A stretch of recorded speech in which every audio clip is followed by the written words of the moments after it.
Hello and welcome to Precon Decon, the video series where I deconstruct the pre-constructed decks of Magic the Gathering's history. In this video we're going to look at the last deck from Dragon's Maze, which is Simic Domination, which is the blue and green deck. Let's have a look at the deck list. So we've got 22 creatures, 5 enchantments, 3 instants, 2 artifacts, 2 sorceries, and 26 land. We've got a mana curve off to the side there. Let's start looking at this deck. So, the foil face rare, Vorel of the Hull Clade.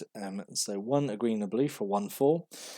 You can spend 1 green and 1 blue, tap for each counter on target artifact, creature, or land, put another of those counters on that permanent. So I think right off the bat, Vorel of the Hull Clade is probably one of the best of the Dragon's Maze, Maze Runner champions. Because they all they all vary in terms of like abilities and power and stuff. I think Vorel is I think definitely up for consideration for being like the best one or like one of the best ones. Just because he's not super expensive, like he's only 3 mana, and his effect is really good. Like just to double counters on permanents is really strong.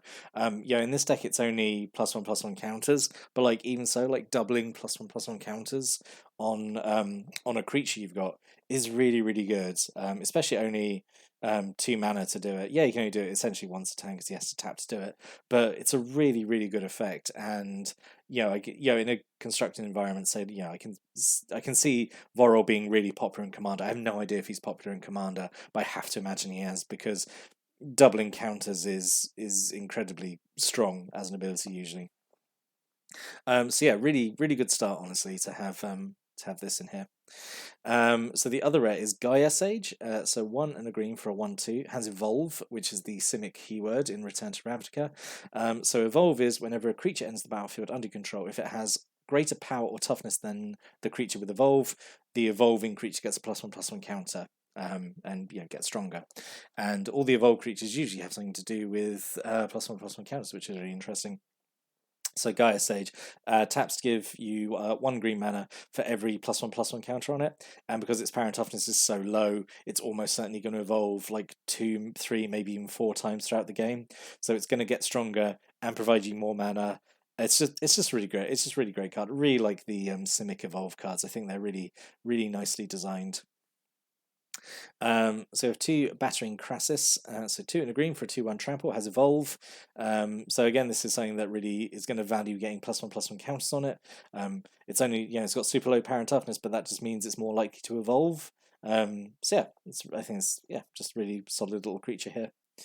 A single Crocanera, 2 and a green for a 1/3 reach and evolve. So low power means it's more likely to evolve. It's just really nicely designed, isn't it? I just think it's a really good little and also having its toughness being quite high means it's more like it helps trigger other things evolve as well. It's just really nicely designed. Just really good little keyword, isn't it? 2 Cloudfin Raptors, 1 blue mana for a 0/1 with flying and evolve. Yep, again, almost certainly going to evolve whenever you play another creature. And 2 Elusive Crassus, 1 a green and a blue for a 0/4. It's unblockable, has evolve.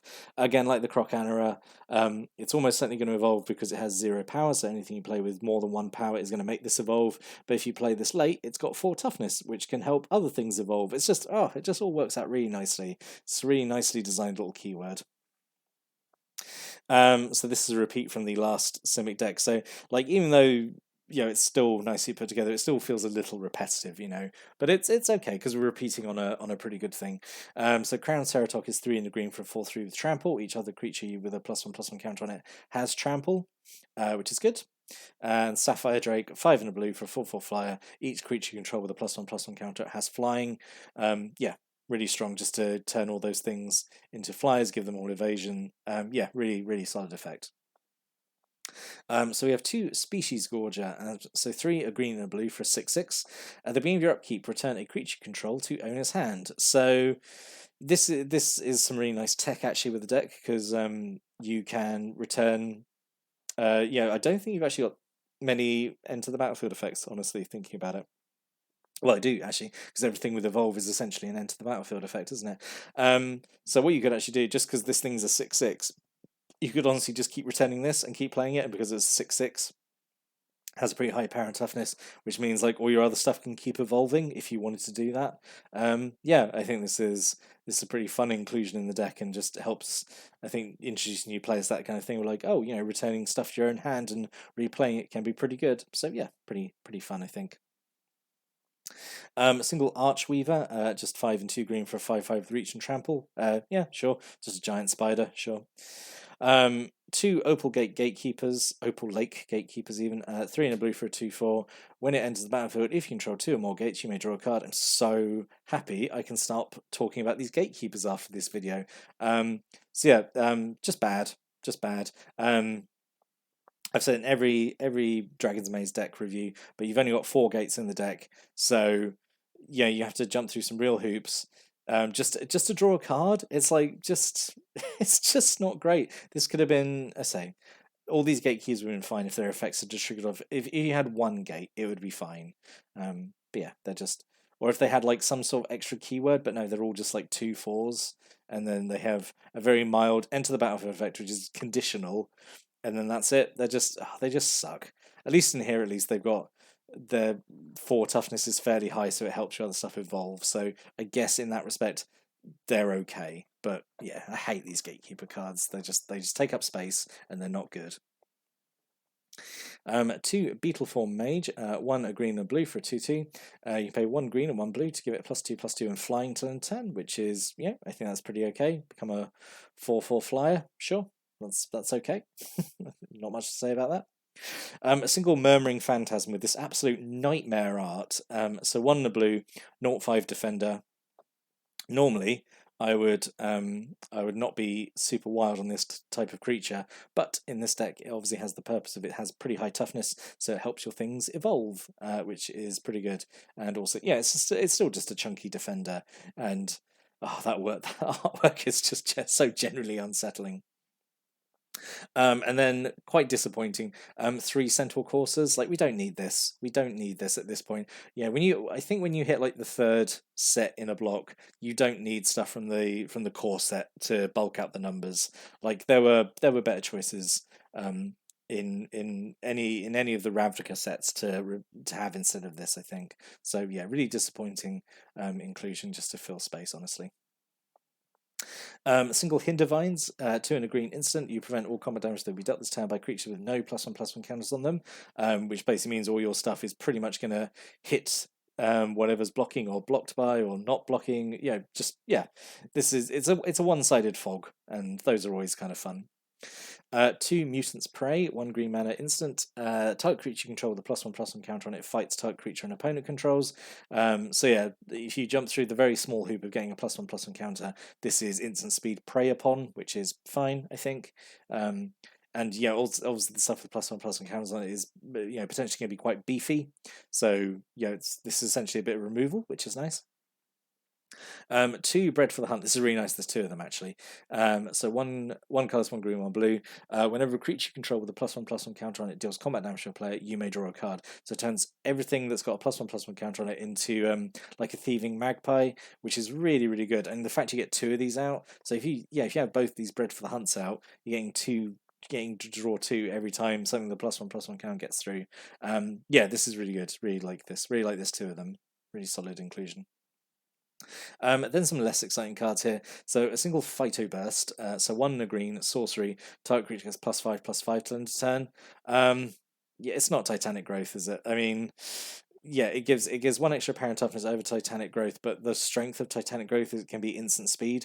Pump spells are never that great at sorcery speed because like then your opponent can see them coming. I think like one of the joy of pump spells is being able to do them instant speed, and I think this is probably honestly like the bare minimum that like a pump spell can do, like a really big effect, but it has sorcery speed. So I guess that's the trade off. It's like giving more, but it's slower. It's not great. I would have just preferred Titanic Growth though.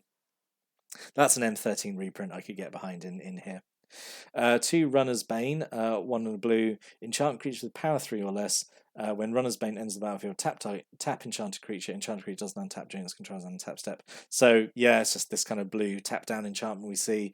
This is only limited to tapping down small creatures, which is really not usually the the kind of creatures you want to tap down. You want to tap down big threatening creatures, but sure, I guess it's fine at only 2 mana, sure. And then a single Crassus incubation. So 2, a green and a blue. Enchant creature. Enchant creature can't attack or block. Its activated abilities can't be activated. It's like, oh, it's a green blue arrest effect. That's kind of weird. And you can pay 1 green, 1 colors, 1 green, 1 blue. Return Crassus incubation to owner's hand to put 2+1/+1 counters on enchanted creature.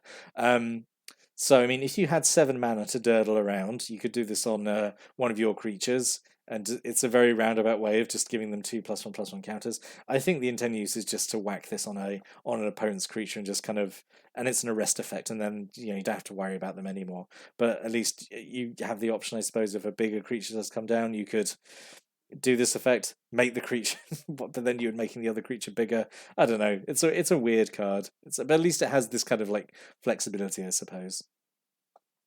And then we have a single give and take. So it's one of these split fuse cards.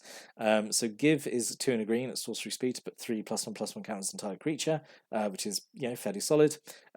Goes well with quite a lot of the creatures in the deck, the evolved creatures. And take is 2 and a blue. Remove all +1/+1 counters from target creature you control. Draw that many cards.